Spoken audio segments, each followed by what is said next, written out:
Está con nosotros don Ignacio García Valdecasas. Don Ignacio, muy buenos días. Muy buenos días, José Antonio. Un saludo para ti y para la audiencia de Negocios Televisión. Decía que uno de los elementos fundamentales es Irán, aunque parece que se ha reducido la tensión, pero no parece que se haya evaporado, ¿no? Que se haya marchado. ¿Qué pasó exactamente, don Ignacio, durante las protestas de diciembre y de enero pasados? Sí, es útil hacer un repaso de lo que pasó en diciembre y enero porque nos va a ayudar a comprender lo que está pasando ahora y lo que podría pasar. Se acusa al gobierno iraní de su ineficacia y de su corrupción. Seguro que es el único gobierno en el planeta que tiene corrupción. Pero aparte de la ineficacia y la corrupción del gobierno iraní, pues también influyeron mucho en las protestas las sanciones norteamericanas. Y ahí, eso no lo digo yo, lo dijo el secretario de Estado Blinken en unas declaraciones que hizo en el foro de Davos hace apenas una semana. Dijo textualmente, y leo, en marzo del año 25, Trump nos pidió ejercer la máxima presión económica contra Irán. Y esto ha funcionado. Su economía colapsó en diciembre, dice Blinken. Un banco importante quebró. El Banco Central empezó a imprimir dinero porque había escasez de dólares, no podían importar. Por eso la gente salió a protestar a la calle. Repito, textualmente, comillas, por eso la gente salió a protestar a la calle. Esto es política estratégica, dijo presumiendo el secretario de Estado del Tesoro, Blinken. No se ha disparado un solo tiro y es el éxito de gobernar económicamente. Se produjo el estrangulamiento de divisas porque los iraníes no pueden cobrar el petróleo que exportan y no pueden hacer frente a las importaciones básicas que necesita la población. Estas declaraciones eran tan obscenas que el New York Times y el Washington Post no las han publicado, porque estas declaraciones rompían el relato de que todas las protestas se debían exclusivamente a la ineficacia y a la corrupción del gobierno iraní. Pero hubo además una injerencia exterior más directa, más material. Tampoco lo digo yo, eso lo dijo Mike Pompeo, el que fue secretario de Estado y director de la CIA con Trump durante su primer mandato. En su cuenta de Twitter, es decir, en público y por escrito, saludó cariñosamente y animó a los manifestantes a que siguieran con su protesta y también saludó a los agentes del Mossad que acompañaban a los manifestantes. Es decir, Pompeo reconocía la información que él tiene privilegiada de que los manifestantes iban acompañados de nutridos elementos del servicio secreto iraní, el Mossad. Pero es que además también lo dijo el gobierno israelí cuando distribuyó en unas octavillas en farsi en las que animaba a mantener las protestas y asegurando su apoyo, pero su apoyo físico en el terreno, decía textualmente la octavilla.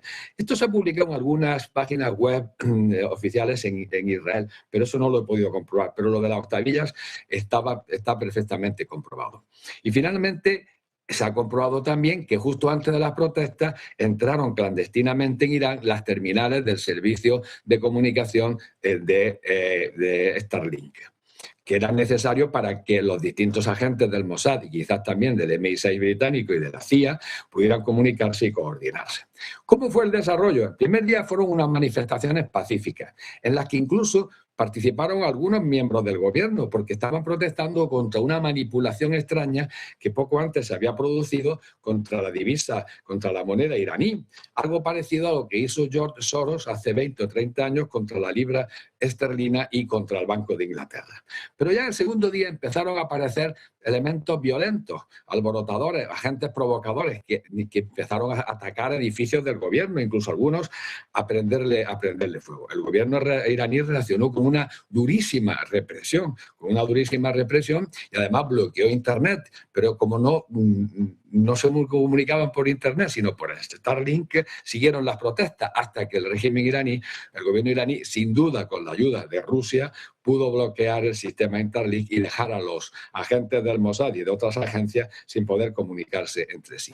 Por eso no se produjo el ataque que se iba a producir, el ataque militar, con el que Israel y Estados Unidos pensaban darle la puntilla al régimen. Las manifestaciones, a causa de la represión y de la ruptura del régimen de sistema de comunicaciones de Starlink, fracasaron y además se produjeron en casi todas las grandes ciudades de Irán manifestaciones de apoyo al régimen de millones de personas que vimos en la televisión, aunque fue muy de pasada y de que no se hizo ningún hincapié, pero efectivamente hay mucha oposición al gobierno iraní en Irán, pero también hay mucho apoyo de una parte parte importante de la población. Quizás también el ataque se retrasó porque Estados Unidos no tenía suficiente fuerzas militares en el terreno. Ahora ya sí la tiene con la flotilla que ha llegado con el portaaviones Abraham Lincoln.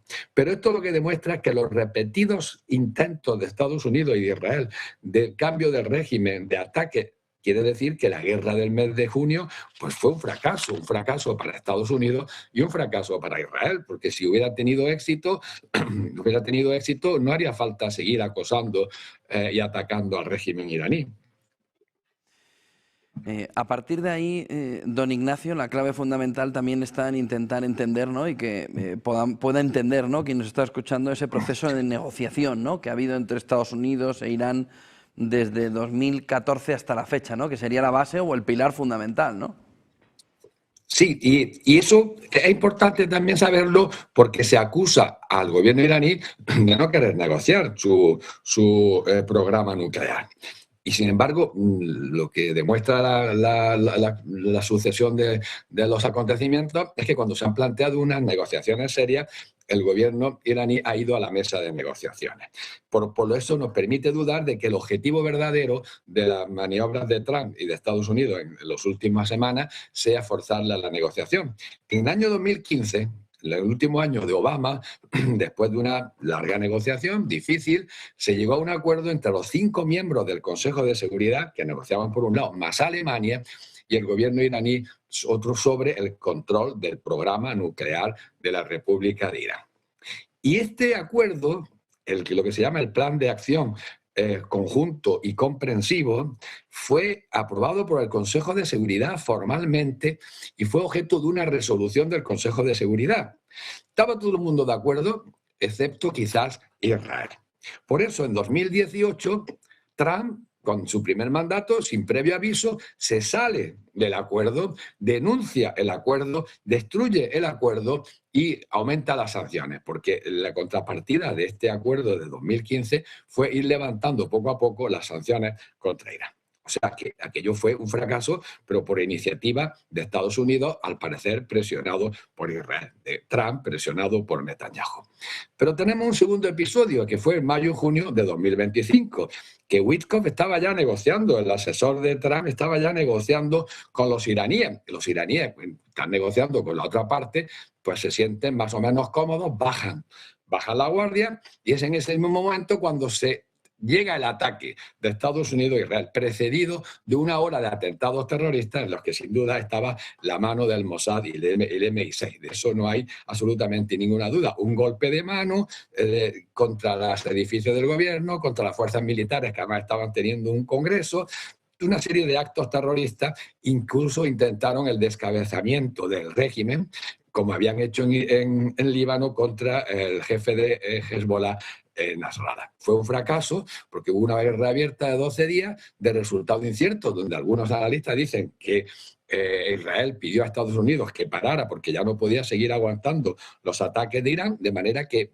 Y Trump dijo que se había destruido completamente el programa nuclear iraní. Si lo destruyó completamente en el mes de junio del año pasado, ¿a qué viene ahora toda esta historia de amenazar con ir a la guerra si no se sientan a negociar el programa nuclear iraní, que en teoría debía estar completamente destruido?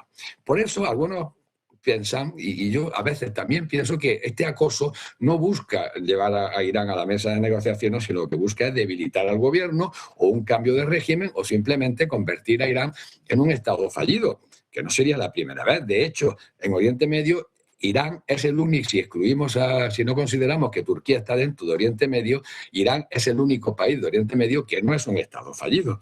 Libia es un Estado fallido, y Líbano y Siria Irak son Estados fallidos, Egipto y Jordania son Estados fallidos, tanto en cuanto que para sobrevivir están conectados al aparato de oxígeno de la ayuda norteamericana. Y los 6 países del Golfo, pues los 6 países del Golfo no son estados en el sentido constitucional de la palabra. Sí, son países muy sólidos en algunos aspectos, pero son una mezcla de monarquía feudal con empresa privada y con un cortijo andaluz de finales del siglo XIX. Entonces, bueno, pero también es cierto que en Estados Unidos algunos sectores tienen miedo a repetir la experiencia libia y que colapsara el régimen iraní y hubiera un caos generalizado, y eso además es lo que hace tener muchos temores a los países del Golfo fundamentalmente, y eso puede influir en los escenarios posibles de lo que va a ocurrir en las próximas semanas o en los próximos días. Don Ignacio, ¿qué escenarios posibles de guerra se ven, sobre todo mirando la semana por delante y las palabras del líder supremo ayer y la respuesta de Donald Trump? Escenarios hay muchos, pero podemos resumirlos en 3 escenarios, en mi opinión. La primera es que está habiendo una intensa actividad diplomática, sobre todo de Turquía, pero también de Arabia Saudí y de los países del Golfo. Es posible que, llegado al límite, Turquía y Arabia Saudí cierren el espacio aéreo y que no puedan utilizarlo los Estados Unidos en su ataque contra Irán, lo cual dificultaría bastante la posición de Estados Unidos. Y eso llevará a la mesa de negociación, donde pues empezará otro proceso de negociación entre Irán y Estados Unidos. Pero ahí ya sería Irán y Estados Unidos, puesto que los otros países que formaron parte del plan de acción ya no se van a sumar porque ya perdieron la cara con lo que les hizo Trump en el año 2018. Este escenario es posible, pero es poco probable porque este es el escenario que no le interesa nada a Israel. Y Netanyahu necesita algún acontecimiento fuerte para su supervivencia política. Y lo demuestra el bulo que ha estado corriendo en todos nuestros medios occidentales sobre los ejercicios militares con fuego real que iba a llevar a cabo la Guardia Revolucionaria iraní en el Estrecho de Hormuz y en el Golfo Pérsico, que luego se ha demostrado que era una noticia falsa, que era una fake news. Trump dice que Irán ya está también en negociaciones con Estados Unidos, lo ha dejado ya, lo ha soltado, pero claro, Trump tiene necesidad de estar mintiendo continuamente, parece que no puede hablar sin mentir.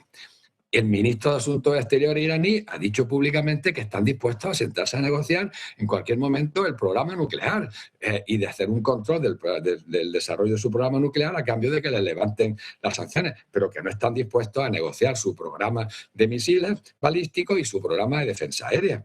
Porque en el momento en el que Irán renuncie y elimine su sistema, su programa de misiles balísticos y de defensa aérea, quedaría completamente desarmado y quedaría completamente inerme ante los ataques israelíes, que podría destruir el país y hacer el cambio de régimen con toda facilidad. En público, Trump solo habla del programa nuclear, pero debe estar también presionando para que en las negociaciones se incluya el programa de misiles balísticos y de defensa aérea de Irán. Ese sería el primer escenario, que se va a la mesa de negociaciones.